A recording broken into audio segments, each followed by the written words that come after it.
galerinha, tudo bem com vocês? Pessoal que está acompanhando aí o canal do Simples Cursos, espero que todos estejam bem. Eu, Thiago Cavaco, venho hoje para mais uma aula com vocês. Dessa vez nós vamos de Química, a parte de equilíbrio químico.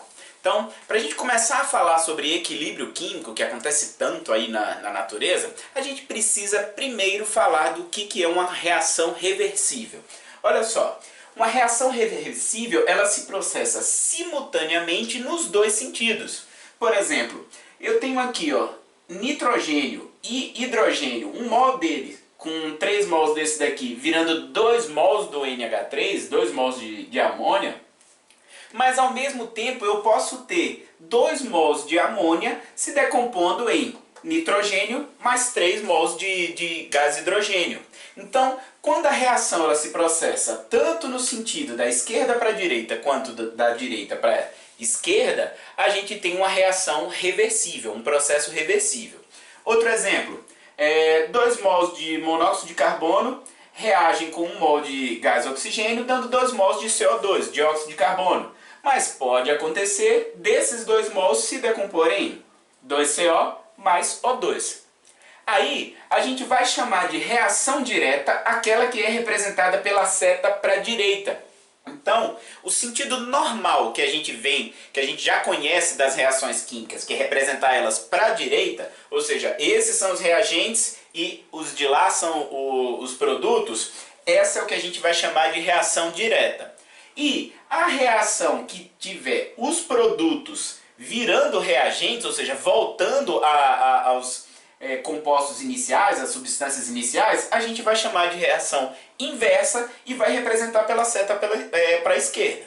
De boa? O que caracteriza o equilíbrio químico?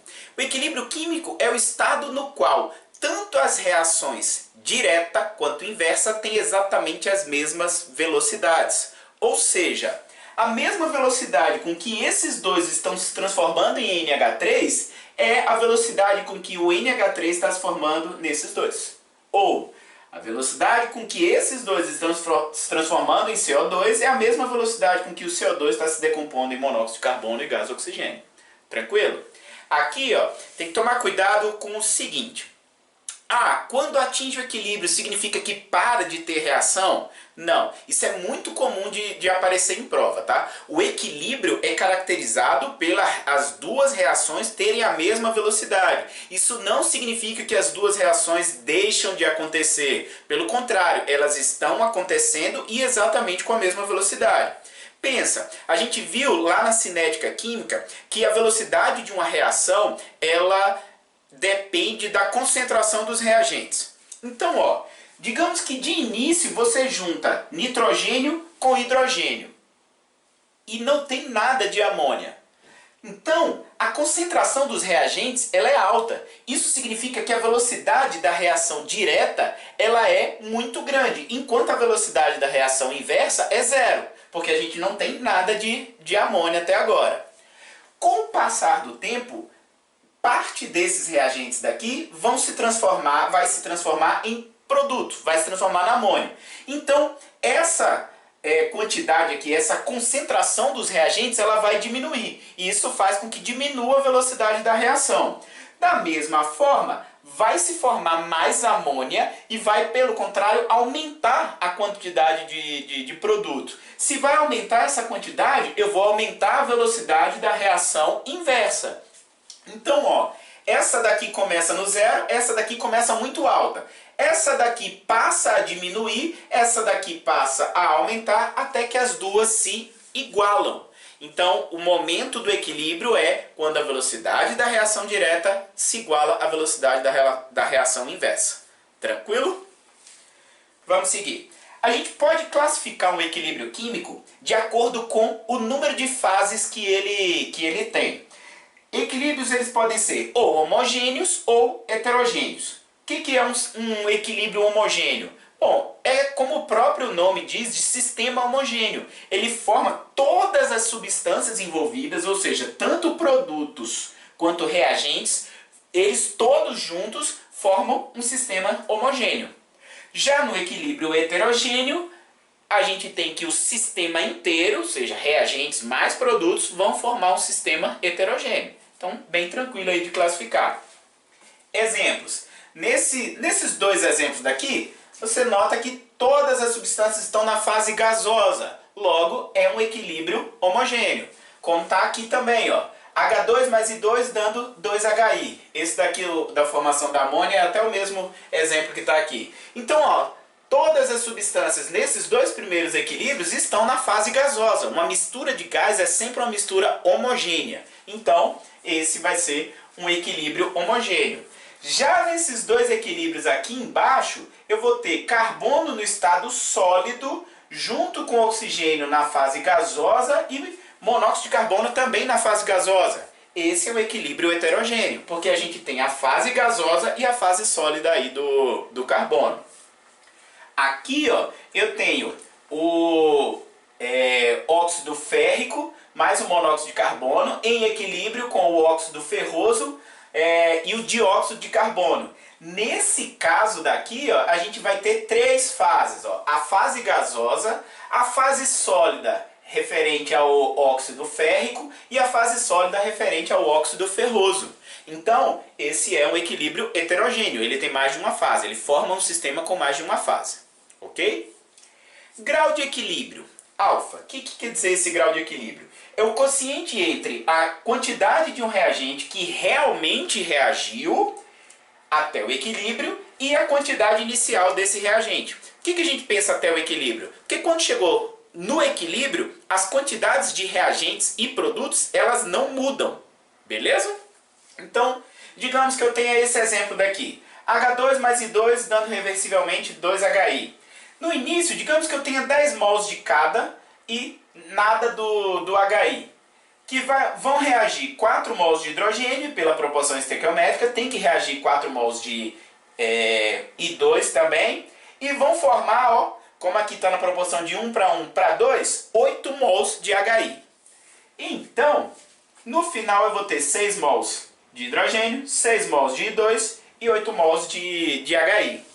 O que vai ser o meu alfa? É a quantidade de mols que reagiram, então foram 4 mols de hidrogênio que reagiram, dividido pela quantidade inicial. Eu tinha 10 inicialmente. Então, 4 sobre 10 vai dar 0,4 ou 40%. Isso daí é como se fosse a mesma ideia do rendimento de uma reação. Então esse alfa, esse grau de equilíbrio, ele dá a ideia do rendimento da reação. Na hora que você põe para reagir, quanto que realmente vai se transformar em produto. Tranquilo? Além do quociente de equilíbrio, a gente tem, além do grau de equilíbrio, a gente tem também a constante de equilíbrio. O que é isso? Ela dá uma ideia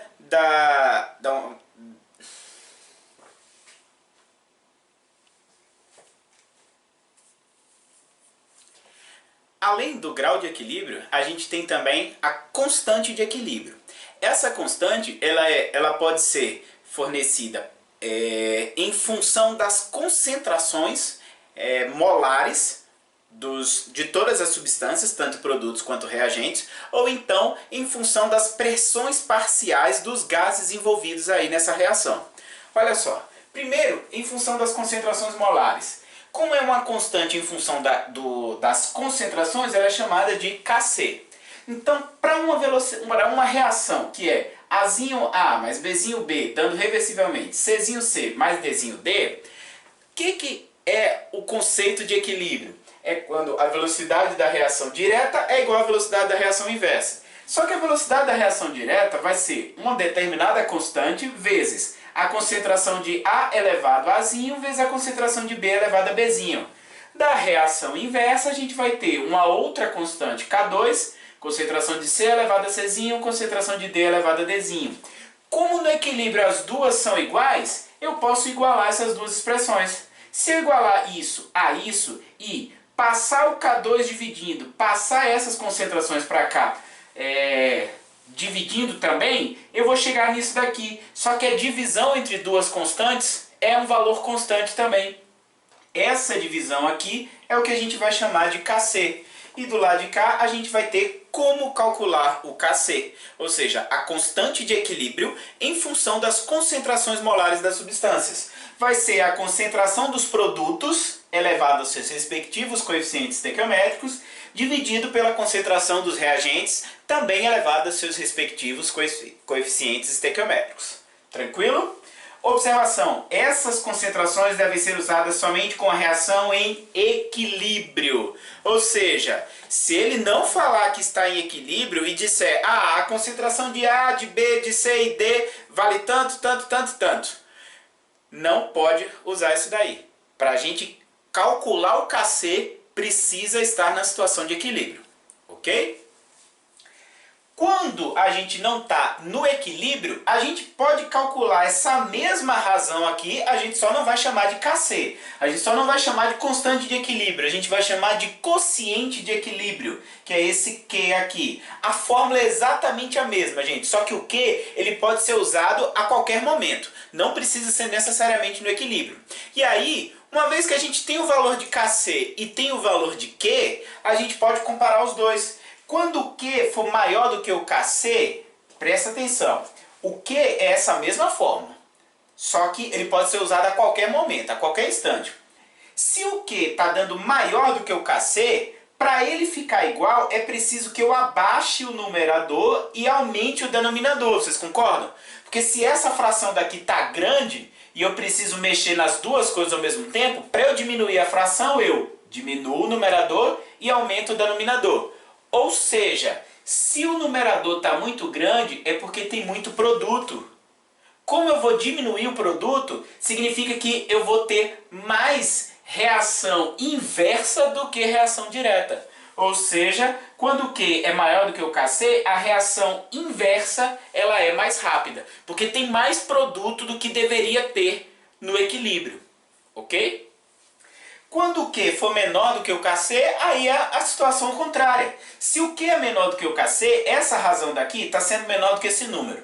Para eu igualar, eu preciso aumentar isso daqui. Para eu aumentar essa razão, eu preciso aumentar o numerador e diminuir o denominador. Só que olha só, o denominador ele é formado pelos reagentes. Se eu preciso diminuir a quantidade dele, eu preciso que mais reagente forme produto. Ou seja, quando o Q é menor do que o Kc, a velocidade da reação direta é maior. Então a reação direta ela tem que ser mais rápida para diminuir esse denominador e aumentar o numerador e atingir o equilíbrio.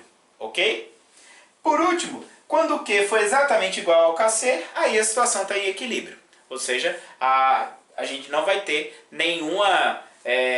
a velocidade das duas vai ser exatamente a mesma. A velocidade da direta é igual à velocidade da inversa. Tranquilo? Quando eu quero, em função das pressões parciais, eu coloquei aqui uma reação um pouco maior do que essa, só para representar o seguinte. Olha só, eu tenho A de Azão no estado sólido, o Bzão é uma substância que está no estado gasoso, Czão líquido, Dzão aquoso e o E na forma de vapor. Gente, na hora de calcular o Kp, que é a constante de equilíbrio em função das pressões parciais, a gente só vai considerar quem está no estado de vapor. Então, no estado gasoso, somente substâncias no estado gasoso. Por isso que eu coloquei somente a substância E, a pressão parcial de E elevado ao coeficiente estequiométrico, dividido pela pressão parcial de B elevado ao coeficiente estequiométrico dele. Ou seja, não entra sólido, não entra líquido, não entra aquoso. A única coisa que vai entrar é ou vapor ou gás, porque ambos constituem aí, ambos formam o estado gasoso, ou na forma de gás ou na forma de vapor. Tranquilo? E dá para a gente ter uma relação entre esses dois, entre o Kp e o Kc. Se a gente usar o PV igual a nRT, faz as continhas, passa o V lá dividindo, vê a concentração, tudo, a gente chega nisso daqui, ó, que o Kp é igual ao Kc vezes RT elevado a ΔN. Quem é esse RT, pelo amor de Deus? RT é o R da constante universal dos gases perfeitos. O T é a temperatura em Kelvin. E esse ΔN é a variação do número de mols gasosos, necessariamente gasosos, tá? Na reação. Ou seja, No caso aqui, ó, quem seria a variação desse número de mols? Eu tenho E mols no estado de vapor, no caso do produto, e eu tenho B mols no estado de gás nos reagentes. Então vai ser Ezinho menos Bzinho. É o número de mols gasosos aqui nos produtos menos o número de mols gasosos nos reagentes. Tranquilo? Sempre somente os gasosos, ok? Pode acontecer inclusive dos dois darem iguais, tá? Imagina que esse ΔN aqui é zero. Vai ficar RT elevado a zero, que é 1, então Kp igual a Kc. Ou seja, se eu tenho o mesmo número de mols nos produtos e nos reagentes de gases, o Kp é exatamente igual ao Kc. Ok? Deslocamento de equilíbrio. O que é deslocar um equilíbrio? Gente, deslocar um equilíbrio é toda e qualquer alteração de uma das duas velocidades, ou da velocidade direta ou da velocidade inversa da equação, fazendo com que o sistema ele atinja uma nova situação, ele mude as concentrações até atingir uma nova situação de equilíbrio. De boa? Então, ó, é toda e qualquer alteração da velocidade da reação direta ou inversa, provocando modificações nas concentrações das substâncias e levando o sistema a um novo estado de equilíbrio. E aí tem o famoso princípio de Le Chatelier. O que diz esse princípio? Toda vez que algum fator externo, e a gente vai ver quais são esses possíveis fatores externos, provocar alguma mudança no equilíbrio, perturbar algum equilíbrio, a própria reação ela tende a deslocar o equilíbrio, deslocar as concentrações, modificar as concentrações das substâncias até atingir um novo equilíbrio, tentando minimizar os efeitos dessa perturbação. Então, se a gente mexe, se a gente faz alguma coisa na reação, vou falar já o que a gente pode fazer, de maneira que a velocidade da reação direta seja maior do que a inversa, então vai haver um deslocamento do equilíbrio até uma nova situação de equilíbrio. E essa nova situação ela é atingida de maneira a tentar minimizar os efeitos que você provocou com esse fator externo. Ok? Agora, vamos ver os fatores que influenciam nesse deslocamento do equilíbrio. Começando aqui com a concentração dos reagentes. Bom, a gente viu na aula de cinética química que quando a gente aumenta a concentração dos reagentes, a gente aumenta a velocidade da reação. Então, é isso que vai acontecer. Só que como os reagentes eles são responsáveis pela velocidade da reação direta, ou seja, a que vai da esquerda para a direita, a gente vai ter que um aumento na concentração dos reagentes vai aumentar a velocidade da reação direta, portanto desloca o equilíbrio para a direita. Se eu tenho a diminuição da concentração dos reagentes, como consequência eu diminuo a velocidade da reação direta, eu desloco o equilíbrio para a esquerda, porque agora, como eu diminuí a velocidade da direta, a inversa está com a velocidade maior. Então por isso que o equilíbrio se desloca para a esquerda. A mesma ideia a gente vai usar na hora que a gente alterar a concentração dos produtos. Só que os produtos, eles funcionam como reagentes da reação inversa. Então, um aumento vai deslocar para a esquerda. Ou seja, quando a gente aumenta uma determinada quantidade, a gente sempre vai deslocar no sentido contrário de onde ela está. Se ela está no produto, a gente desloca para a esquerda. Se ela está nos reagentes, a gente desloca para a direita. Agora, se eu provoco uma diminuição, aí vai deslocar o equilíbrio para o lado de onde essa substância está. No caso aqui, uma diminuição da concentração de algum produto, a gente vai deslocar o equilíbrio para a direita. Tranquilo? Pressão total do sistema. Ó, aqui a gente pode fazer uma analogia lá com gases. Um aumento na pressão provoca uma diminuição no volume. Isso se a gente pensar na temperatura constante. Da mesma forma, uma diminuição na pressão provoca um aumento no volume. De novo, a temperatura constante. Então, ó, um aumento na pressão vai deslocar para o lado de menor volume gasoso. E para a gente saber qual é o menor volume gasoso, basta a gente olhar o menor número de mols gasosos. Da mesma forma, uma diminuição da pressão, se a pressão diminui, o volume aumenta. Então desloca para o lado de maior volume gasoso. Esse maior volume gasoso é onde tem o maior número de mols gasosos. Ok? Temperatura. Bom, Um aumento na temperatura, gente, a gente vai aumentar as duas velocidades. A velocidade da reação direta e a velocidade da reação inversa. Só que aquela que for endotérmica, ou seja, ela quer absorver calor, se você aumenta a temperatura, você está facilitando ela. Agora, se você tem uma reação que ela é exotérmica, ela quer liberar calor, você provoca uma diminuição da temperatura. Para você provocar uma diminuição da temperatura, você tem que retirar calor, ou seja, você está ajudando ela. Então, apesar de um aumento na temperatura ajudar as duas reações, ele vai ajudar muito mais a reação endotérmica do que a exotérmica, e uma diminuição da temperatura vai ser o contrário, ajuda muito mais a exotérmica do que a endotérmica, ok? Então olha só, um aumento na temperatura favorece a reação endotérmica. Aí não dá para saber se é a direta ou a inversa, vai depender do ΔH da reação.